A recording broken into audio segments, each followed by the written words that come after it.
So welcome back. In this video, we'll try to learn about the anatomy of a single tooth.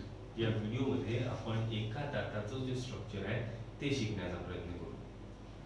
दाताचे a single tooth is divided into three parts. दाताचे तीन part पडतात: crown, neck आणि route.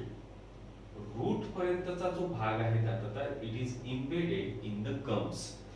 म्हणजे root जे असतात दातांचे ते fix असतात एका Boney socket मध्ये आणि त्या बोनी सॉकेट्सला आपण म्हणतो एल्व्हिओलस. आपण पहिली म्हटलं की आपले जे दात आहेत ते थिकोडोन टाइपचे दात आहेत. ते इथे एक बोनी सॉकेट असेल, हा एवढा पार्ट बोनचा असेल, ज्या बोनच्या सॉकेट मध्ये आपला दात with the help of root fix असेल आणि याच्या वरती आपले गम्स असतील म्हणजे आपल्या हेड आहे.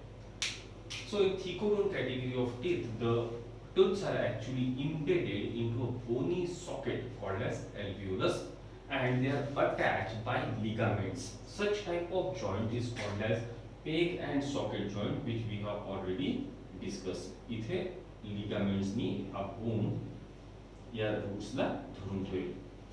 Clear? Now human teeth is having a dual origin. आपल्या ह्यूमनचे जे दात आहेत त्यांचं ओरिजिन दोन वेगवेगळ्या जर्म लेअर पासून होतं. जो मेन पार्ट दिसतोय डायग्राम मध्ये, हा जो ब्लॅक कलरचा शेडेड पार्ट दिसतोय that is a main matrix of tooth. आणि हे जे मॅट्रिक्स आहे याला आपण डेंटिन म्हणतो. हे जे डेंटिन आहे ते सिक्रीट करतात ओडोंटोब्लास्ट नावाचे cells which are mesodermal in origin. आणि हा जो वरचा हिरव्या कलरचा शेडेड पोर्शन दिसतोय that particular thing is called as enamel.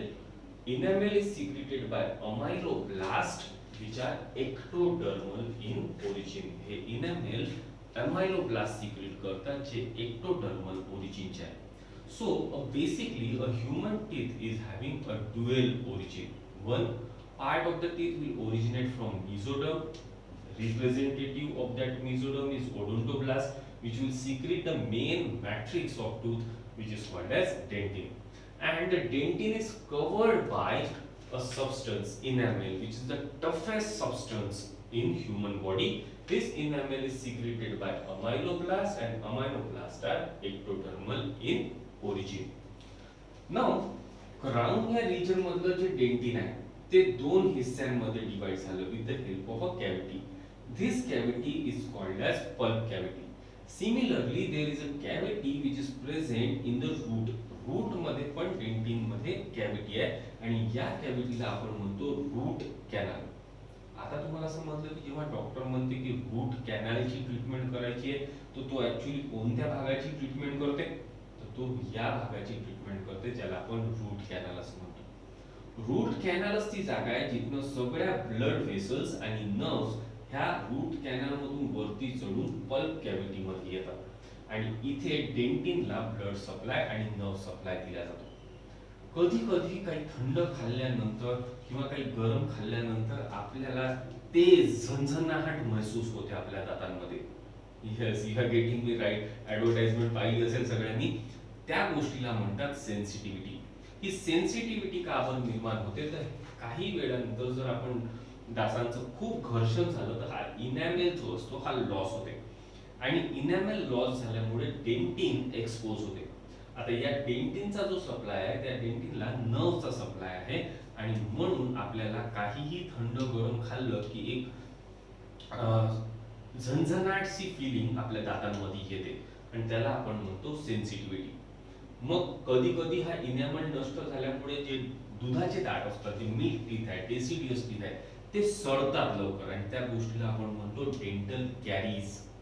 Okay, so dental carries म्हणजे दात सडणे, सेन्सेशन म्हणजे झणझणाहट जी इनॅमेल लॉस झाल्यामुळे निर्माण होते.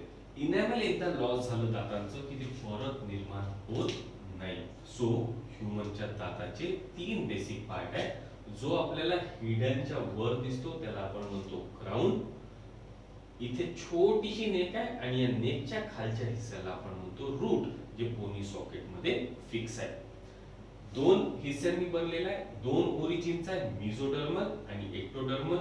मेसोडर्मल ओरिजिनचा पार्टला आपण म्हणतो डेंटिन, जे मेन मॅट्रिक्स आहे, आणि याच्या वरची जी कव्हर आहे त्याला आपण म्हणतो इनॅमेल, जे एक्टोडर्मल ओरिजिनच आहे.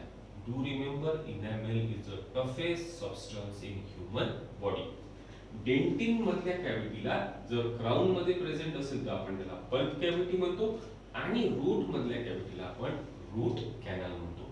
रूट कॅनल असती जागा जिथनं ब्लड व्हेसल्स आणि नर्व ह्या डेंटिनला सप्लाय करण्यासाठी वरती जातात. Clear? So this is all about the structure of single tooth. In next video we'll see the anatomy of esophagus. Thank you.